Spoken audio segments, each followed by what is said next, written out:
नमस्कार, स्वागत है आपका देश की बात में। एक नजर आज की हेडलाइंस पर। पीएम मोदी का तमिलनाडु पुडुचेरी दौरा। तमिलनाडु में 8 रेलवे स्टेशन का किया उद्घाटन करेंगे। पुडुचेरी में 2700 करोड़ की परियोजनाओं का उद्घाटन और शिलान्यास। मुख्यमंत्री पुष्कर सिंह धामी का काशीपुर दौरा। होली उत्सव कार्यक्रम में हुए शामिल, जनता के बीच होली खेली। कैबिनेट विस्तार को लेकर संघ और संगठन से हुई सीएम योगी की चर्चा। 2027 में होने वाले चुनाव को लेकर बना प्लान। लखनऊ एयरपोर्ट से हाइड्रोपोनिक बीड बरामद। 18 करोड़ की हाइड्रोपोनिक बीड बरामद। बैंकॉक से आए 2 यात्रियों के पास से बरामद डीआई।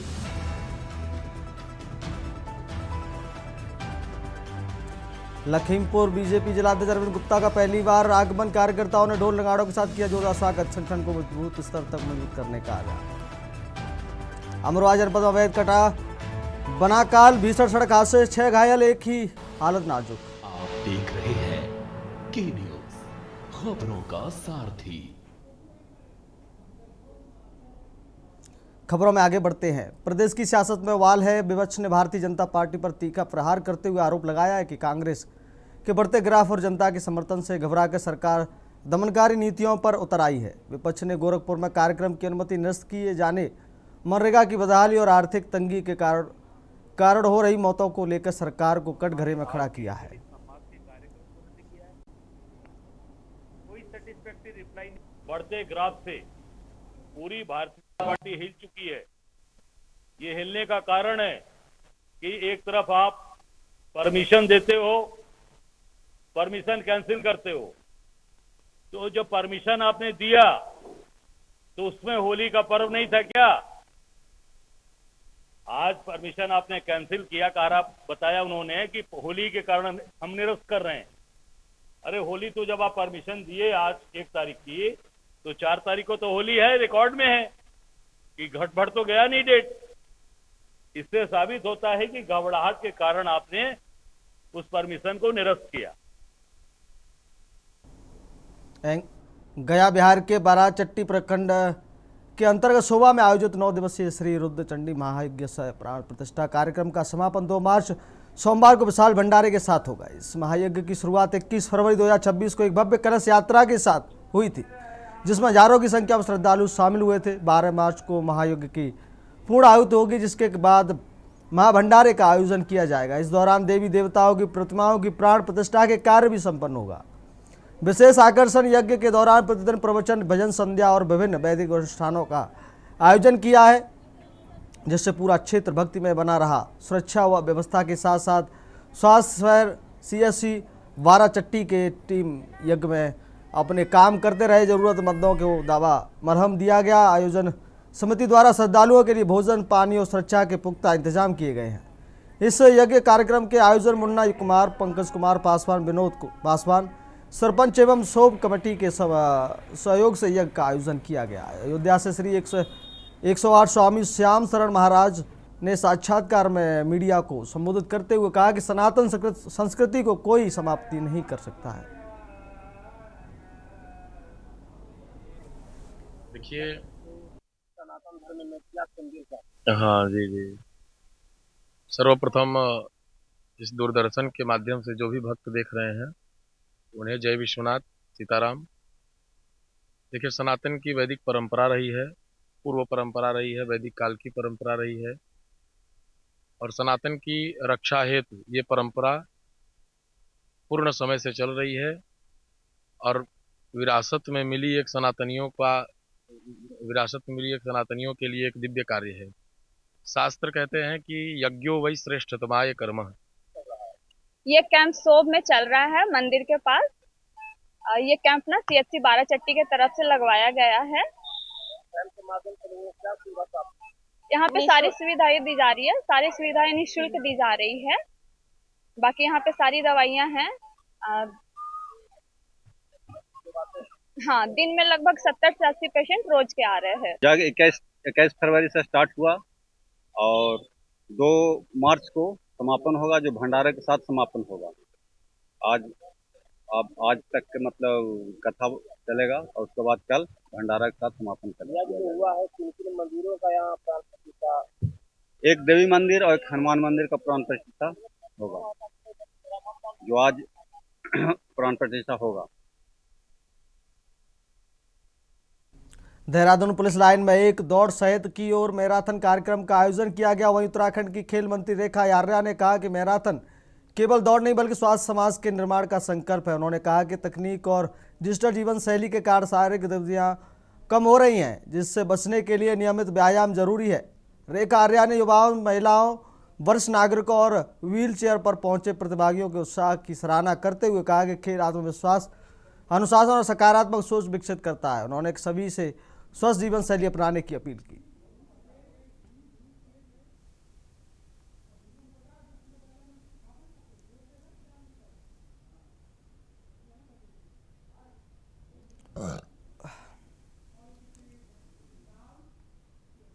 उत्तर प्रदेश के बाराबंकी जिले के संदरा थाना क्षेत्र अंतर्गत रतौली गांव में दिल दहला देने वाला हादसा सामने आया है। यहां खेत की सिंचाई करने गए दो किसानों की विद्युत पोल में उतरे करंट की चपेट में आने से मौत हो गई। इस घटना के बाद से पूरे गांव में मातम पसरा हुआ। जानकारी के अनुसार गांव के निवासी 48 वर्षीय राम प्रसाद अपने परिवार के ही 50 वर्षीय साहब पाल के साथ खेत की सिंचाई करने गए थे। सिंचाई के दौरान पास की स्थिति एक विद्युत पोल में अचानक करंट उतर आया। अनजाने में दोनों किसान उस पोल की चपेट में आ गए और मौके पर ही उनकी मौत हो गई। घटना की सूचना मिलते ही स्थानीय पुलिस मौके पर पहुंची। नायब तहसीलदार की मौजूदगी में पुलिस ने दोनों शवों का पंचनामा भरा।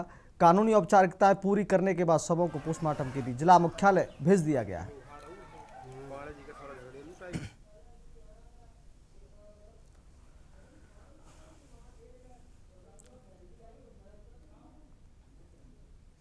आगामी होली पर्व को शांतिपूर्ण ढंग से संपन्न कराने के लिए अमेठी पुलिस पूरी तरह अलर्ट मोड में आ गई है। पुलिस अधीक्षक सरवण टी के निर्देशन में अपर पुलिस अधीक्षक ज्ञानेंद्र कुमार सिंह के पर्यवेक्षण में सभी थाना क्षेत्रों में सघन चेकिंग अभियान चलाया जा रहा है। अपराध और अपराधियों पर कड़ी निगरानी के साथ साथ अवैध कच्ची शराब के निष्कर्षण, भंडारण व बिक्री पर प्रभावी कार्रवाई की जा रही। संवेदनशील इलाकों में पुलिस ने ड्रोन कैमरों से वीडियोग्राफी कर निगरानी तेज कर दी है। होली के पावन पर्व को शांतिपूर्ण और सौहार्दपूर्ण वातावरण में संपन्न कराने के लिए प्रदेश के मुख्यमंत्री योगी आदित्यनाथ ने सख्त निर्देश जारी किए हैं। मुख्यमंत्री के आदेश के बाद पूरे प्रदेश में सुरक्षा व्यवस्था को अलर्ट मोड पर रखा गया है। इसी क्रम में अमेठी जिले में पुलिस प्रशासन पूरी तरह से सतर्क दिखाई दे रहा है। जिले भर में लगातार चेकिंग अभियान चलाया जा रहा है। आगामी होली पर्व को सकुशल संपन्न कराने के उद्देश्य से अमेठी पुलिस अपराध और अपराधियों पर कड़ी नजर बनाए हुए है। पुलिस अधीक्षक सरवणन टी के निर्देश पर जनपद के सभी थाना क्षेत्रों में व्यापक स्तर पर चेकिंग की जा रही है। पुलिस टीमों द्वारा संदिग्ध व्यक्तियों और वाहनों की जांच की जा रही है। वहीं अवैध कच्ची शराब के निष्कर्षण, भंडारण और बिक्री पर भी प्रभावी कार्रवाई की जा रही है। संवेदनशील इलाकों में ड्रोन कैमरों से निगरानी बढ़ा दी गई है, जिससे हर गतिविधि पर पैनी नजर रखी जा सके। अमेठी पुलिस का संदेश स्पष्ट है कि होली के दौरान कानून व्यवस्था से खिलवाड़ करने वालों के खिलाफ सख्त कार्रवाई की जाएगी, ताकि आमजन बिना किसी भय के रंगों के इस पर्व को खुशी और उल्लास के साथ मना सकें। राघवेंद्र पांडे, के न्यूज, अमेठी। हजारों की बेकाबू भीड़ और वीवीआईपी प्रोटोकॉल के बीच किसी कार्यक्रम को निर्विघ्न संपन्न कराना एक अग्नि परीक्षा से कम नहीं होता, लेकिन महापौर दीपक बाली और जिला प्रशासन के तालमेल ने आज इस परीक्षा में डी डिस्ट्रिक्टेशन हासिल की है। नगर निगम प्रांगण में चप्पे चप्पे पर तैनात सुरक्षा बलों और ड्रोन कैमरों की निगरानी के बावजूद मेयर बाली ने यह सुनिश्चित किया कि आने वाले हर अतिथि और आम नागरिक को सत्कार मिले। मुख्यमंत्री सुरक्षा और जनता की सुविधा के बीच जिस तरह का संतुलन दीपक बाली की टीम ने बनाया, उसकी चर्चा आज पूरे शहर में है। यह आयोजन न केवल सांस्कृतिक रूप से सफल रहा, बल्कि प्रशासनिक और संगठनात्मक दृष्टि से भी महापौर दीपक बाली के करियर का सबसे बड़ा और गौरवशाली अध्याय बन गया है।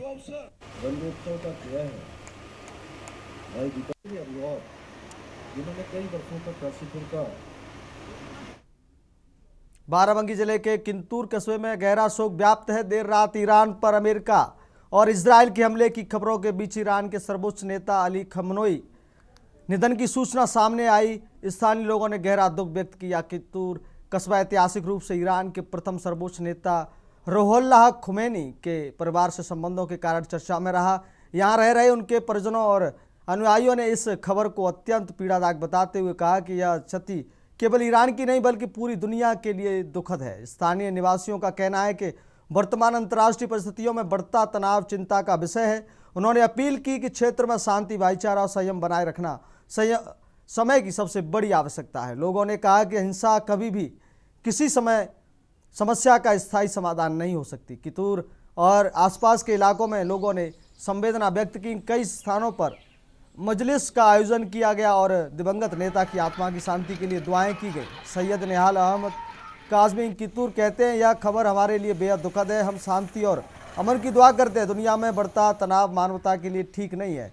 सैयद आदिल काजमी का कहना है, हम सभी लोगों से अपील करते हैं कि शांति बनाए रखें। हिंसा किसी समस्या का हल नहीं है। कितूर में शोक का माहौल है। लोग दुआओं और मजलिस के जरिए अपनी संवेदना व्यक्त कर रहे हैं। स्थानीय नागरिकों ने अंतर्राष्ट्रीय समुदाय से भी शांति और संवाद के रास्ते पर आगे बढ़ने की अपील की है।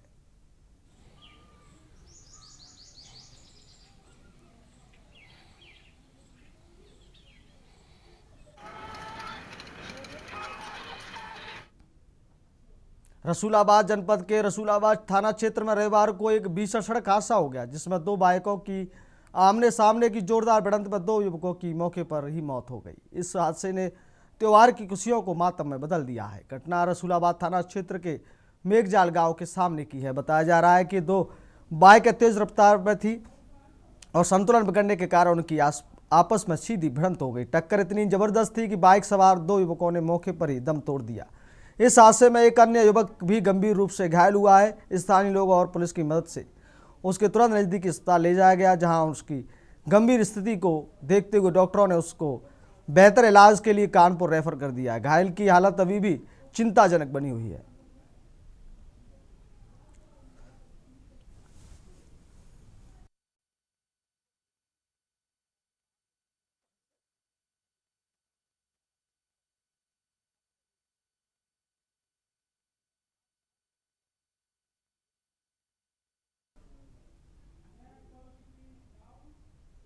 सोनभद्र में बिजली पोल पर काम करने के दौरान संविदा लाइनमैन की मौत के मामले में अब बड़ी कार्रवाई हुई है। घोरावल कोतवाली क्षेत्र के जोगनी गांव में हुए दर्दनाक हादसे के बाद विभाग हरकत में आया है। बिजली आपूर्ति बहाल होने की कथित लापरवाही को गंभीर मानते हुए जिम्मेदार अधिकारियों और कर्मियों पर गाज गिरी है।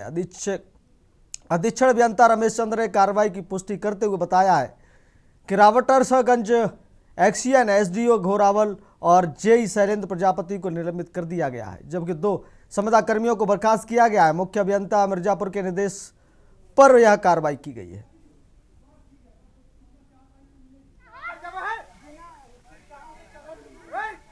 इजराइल ईरान के हमले को लेकर के पूरे वर्ल्ड में अलर्ट का माहौल है और सुरक्षा एजेंसियां और जो सेना है पूरी तरह से अलर्ट के मोड पर है। हम इस समय राजधानी लखनऊ के चौधरी चरण सिंह एयरपोर्ट पर है, जहां पर जो विदेश जाने वाली फ़्लाइटें थी वो कई फ़्लाइटें रद्द की गई, जैसे कि दुबई, दमाम, सऊदी अरबी जो ये फ़्लाइटें जा रही थी उनको रद्द किया गया है। उन जो यात्री थे उनको काफ़ी दिक्कतों का सामना करना पड़ रहा है। कई यात्री यहाँ पर पहुँचे थे जो काफ़ी दूर दूर से आए थे, कोई बिहार से आया था, कोई और अन्य जगहों से आया था, उनको काफ़ी दिक्कतों का सामना करना पड़ रहा था। जिस तरह से ये फ़्लाइटें रद्द हुई थी वो यात्रियों का साफ तौर से यही कहना था कि हम इतनी दूर से सफ़र करके आए हैं और अब हमें यहाँ से वापस जाना पड़ेगा। आपको बता दें कि जिस तरह से एयरपोर्ट पर भी अलर्ट माहौल है और काउंटर पे साफ तौर से बताया जा रहा है कि टिकट अब जो आगे की होगी उसकी आगे आपको डेट दे दी जाएगी। हमारे साथ कुछ यात्री हैं, उनसे बात करते हैं। सर, आप कहाँ से आए थे? बिहार सिवान जिला से। क्या हुआ था? यहाँ पे आए तो मालूम चला कि सब फ्लाइटें कैंसिल है, तो हम लोग पता किए तो बोले कि आगे उधर अटैक हुआ है, ईरान ने अटैक किया। इजराइल और ईरान के बीच भीषण सड़क जंग छिड़ी हुई है, जिसमें अमेरिका ने इजराइल के साथ मिलकर ईरान के कई ठिकानों पर हमला किया, जिसके बाद भारत समेत पूरी दुनिया के लिए टेंशन पैदा कर रही है। हमले के बाद से भारत की सभी सुरक्षा एजेंसियां अलर्ट मोड पर हैं, जिसके चलते सभी हवाई अड्डे सुरक्षा व्यवस्था बढ़ा दी गई है। उसी क्रम में लखनऊ के चौधरी चरण सिंह एयरपोर्ट पर सुरक्षा व्यवस्था बढ़ा दी गई है और विदेश जाने वाली कई विमान को रद्द कर दिया गया है, जिसमें Saudi, Muscat, Dammam, Abu Dhabi, Dubai, Sharjah की विमान रद्द की गई हैं। जाने वाले यात्रियों को काफ़ी परेशानियों का सामना करना पड़ रहा है, क्योंकि यात्री कोई बिहार या अन्य राज्यों से लखनऊ से विमान से जाना था, लेकिन हवाई अड्डा पर आने के बाद जानकारी मिल रही है कि विमान रद्द हैं। अब विमान कंपनी कोई जानकारी नहीं दे रहा है पहले वेटिंग दिखाता है और बाद में रद्द दिखाने लगता है। ऐसे में यात्रियों के लिए बड़ी समस्या का कारण बना हुआ है और विमान कंपनियां यात्रियों की समस्या का निवारण कैसे करेगा और विदेश जाने वाले यात्रियों को कैसे भेजेगा। और यह भी जानकारी मिल रही है कि जब तक युद्ध शांत अवस्था की सूचना नहीं मिलती तब तक विमान की उड़ान की स्थिति रद्द रहने वाली है। इजराइल ईरान के हमले को लेकर के पूरे वर्ल्ड में अलर्ट का माहौल है और सुरक्षा एजेंसियां और जो सेना है पूरी तरह से अलर्ट के मोड पर है।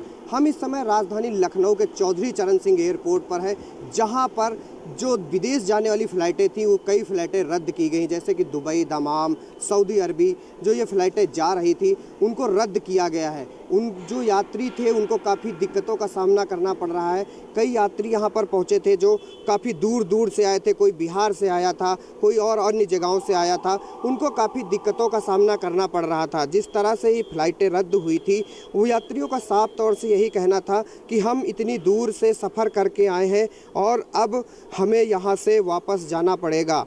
आपको बता दें कि जिस तरह से एयरपोर्ट पर भी अलर्ट माहौल है और काउंटर पे साफ तौर से बताया जा रहा है कि टिकट अब जो आगे की होगी उसकी आगे आपको डेट दे दी जाएगी। हमारे साथ कुछ यात्री हैं, उनसे बात करते हैं। सर, आप कहाँ से आए थे? बिहार सिवान जिला से। क्या हुआ था?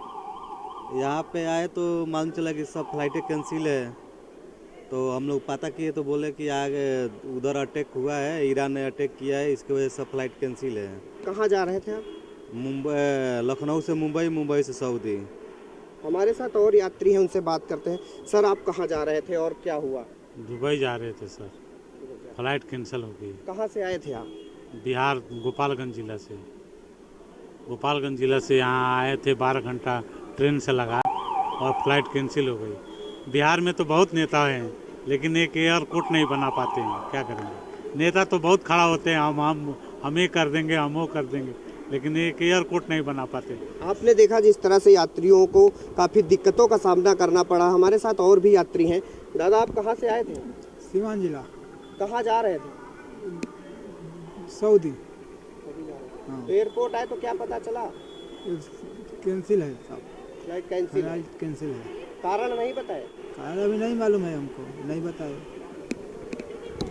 कुछ यात्रियों को कारण पता है और कुछ यात्रियों को कारण भी अभी नहीं पता है। आप देख सकते हैं कि एयरपोर्ट पे ये कैंसिल का जो चार्ट है वो कैंसिल का चार्ट चल रहा है, जहां से दुबई, अबू धाबी और दमाम की फ़्लाइट कैंसिल है।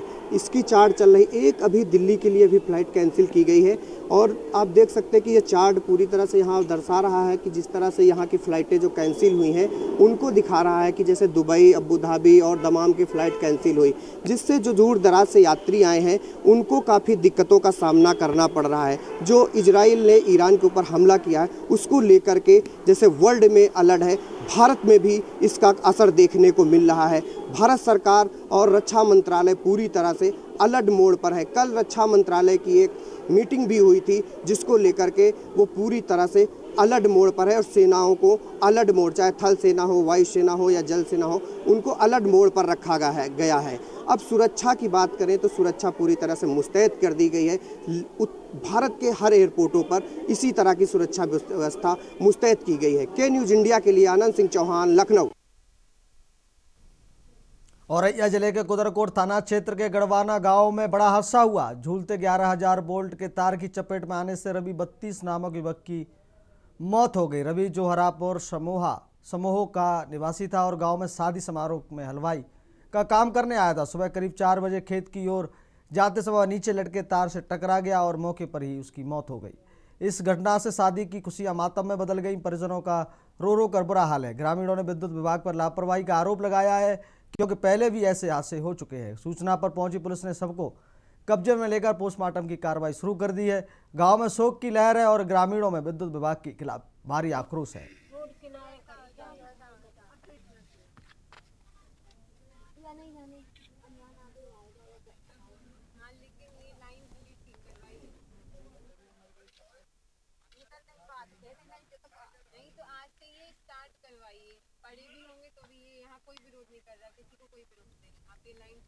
रामपुर में लकड़ी कारोबारियों पर आयकर विभाग की कार्रवाई चौथे दिन भी जारी है। छापेमारी का चौथा दिन लगातार फैक्ट्री और ठिकानों पर जांच चल रही है। मुनन खां और बबलू के यहाँ पूछताछ जारी है। बगी की एमएन इंडस्ट्री सहित 3 फैक्ट्रियों पर रेड। लकड़ी कारोबारी का संबंध मुरादाबाद से समाजवादी पार्टी के पूर्व सांसद एसटी हसन से बताया जा रहा है।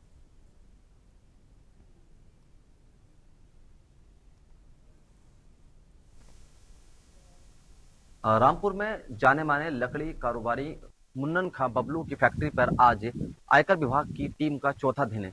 आपको बता दें आज 4 दिन टीम को हो गए और लगातार छापेमारी की जा रही है।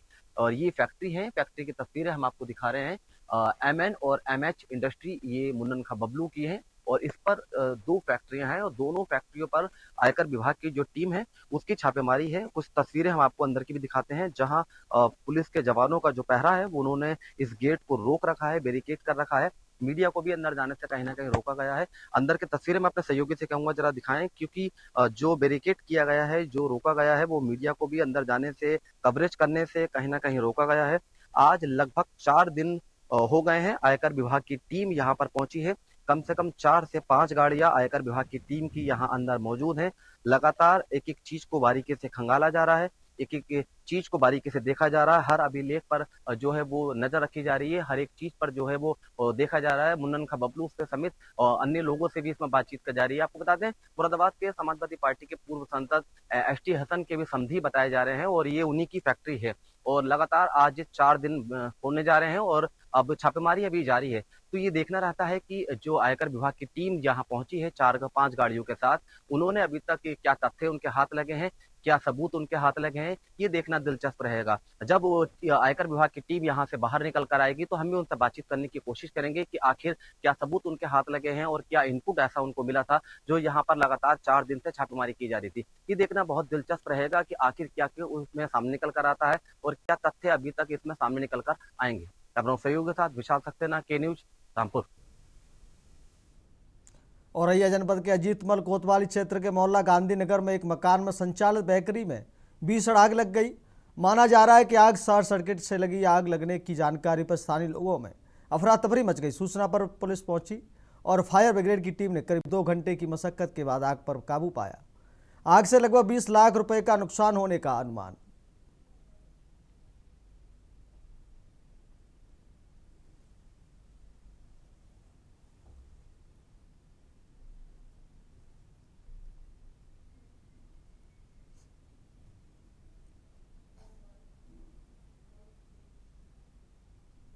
खबर बुलंदशहर से, जहां पहासू कस्बे में होली का बाजार तो सज गया है, लेकिन खरीदारों की कमी से दुकानदार चिंतित नजर आ रहे हैं। होली के त्यौहार को लेकर बाजारों में रंग, गुलाल, पिचकारी और विभिन्न प्रकार की सजावटी और पारंपरिक सामान की दुकानें सजी हुई हैं।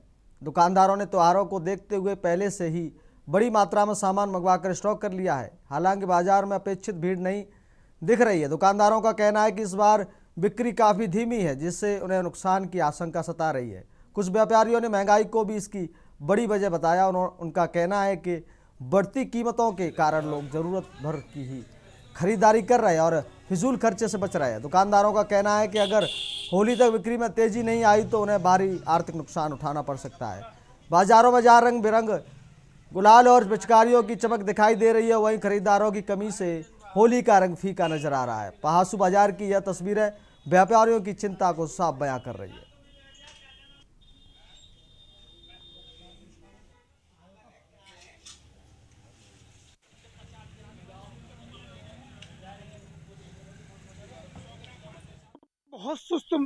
बहुत सुस्त है मार्केट, ग्राहक नहीं है।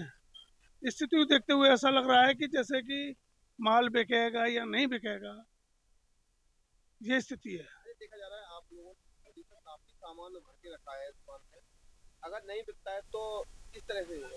नहीं बिकता है तो नुकसान झेलेंगे। भाई स्थिति ऐसी दिख रही है, मार्केट में कुछ नहीं है, ग्राहक भी नहीं है और माल तो हम भरपूर लाए हुए हैं और जब माल नहीं बिकेगा तो भाई आगे के लिए रखना पड़ेगा सुरक्षित माल को। कच्ची बसी बिकते हैं सब। अरे जिस तरह से होली को लेकर आप लोगों ने बहुत सामान इकट्ठा किया है, जी जी, किस तरह की दुकानदारी इस समय? दुकानदारी इस टाइम बहुत ढीली चल रही है, सब मंदा चल रहा है इस टाइम। कोई कारोबार में जो जान नहीं है मेरे जैसी। क्या उम्मीद लग रही है होली से? देखो इंतजार है, अभी तक इंतजार चल रहा है, जो पहले देते कहीं कुछ। अरे जिस तरह से आप लोगों ने जैसे दुकान लगाई है, जी जी, अगर दुकानदारी होली पे नहीं हो पाती है जी जी, तो परिवार के पालन पोषण में किस तरह जब अब तो तुम्हें पता है ठलवार चल रही है, बालन मोड़ दिया, जब बिक जाएगा माल तो कर लेंगे। रंगों की, गुलालों की दुकान लगा रखी है, पिचकारियों की, सब चीजों की दुकान है हमारी। अच्छा, होली को लेकर देखा जा रहा है आप लोगों ने बहुत सामान एकत्रित किया है। हाँ जी, कर्ज पानी से पैसा लेके नहीं लगाया हमने, दुकानदारी है नहीं अभी। अच्छा, अभी दुकानदारी नहीं हो रही है? नहीं। तो किस तरह की उम्मीद लग रही है जो देखो 2 दिन में 4 दिन में दुकानदारी 2 दिन में हो जाए, सही हो जाए दुकानदारी। आज 3 दिन से लगा रहे हैं, कभी 200 की बिक जाए, कभी 100 की बिक जाए। नमस्कार, आप देख रहे हैं के न्यूज इंडिया, मैं हूं आपके साथ अनिल मीना।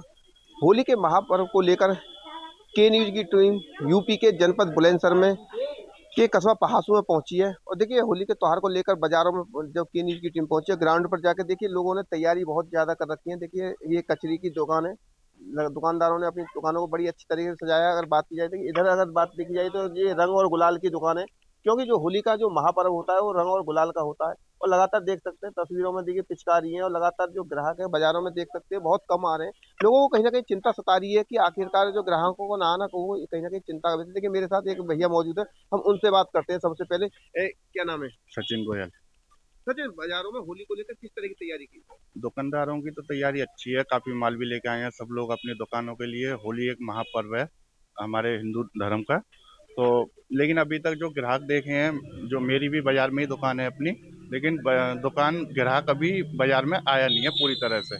जैसा होली का एक पिछले वर्ष के मुकाबले इस वर्ष होली के ग्राहक कोई है नहीं, इस टाइम अभी निकला नहीं है। तो कहीं ना कहीं जिस तरह से ग्राहक जो अगर बाजार में नहीं निकलता है तो दुकानदारों को कहीं ना कहीं लॉस भी आएगा। बिल्कुल आएगा, क्योंकि साल भर में एक बार ये होली का महापर्व आता है, तो ये जो माल लेके आए हैं सब लोग अपनी दुकानों पे, तो ये तो फिर बेकार ही जाएगा। ना ये रिटर्न होता है, होलसेल में आते हैं तो ना ये रिटर्न होता है और ना एक्सचेंज होता है। अच्छा, देखिए कहीं ना कहीं देख सकते हैं लगातार लोगों को कहीं कहीं डर सता है। देखिए ये दुकान है रंग और पिचकारी की। देखिए हम इनसे बात करते हैं। क्या नाम है? साहिबान नाम है। अच्छा, किस चीज की दुकान लगा रखी है आपने? होली की वजह से लगा रखी दुकान। अच्छा, होली की।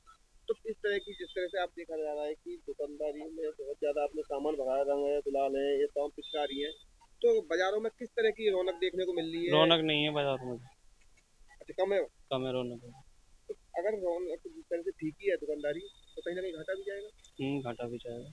तो क्या चिंता लग रही है अभी आपको? जिस तरह होली के भी 2 दिन बचे हैं, क्या लगता है कि आपकी दुकानदारी सही हो सकती है?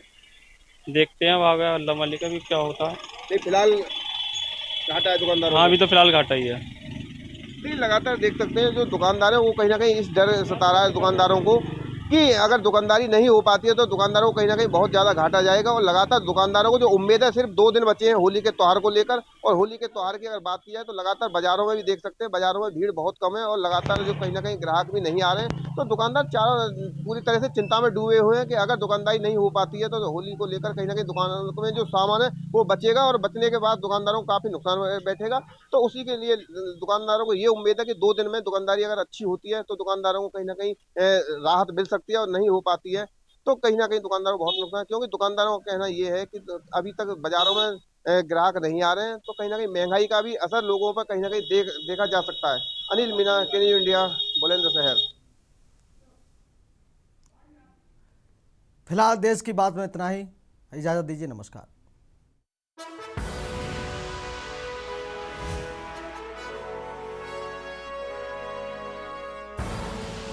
आप देख रहे हैं के न्यूज, खबरों का सार।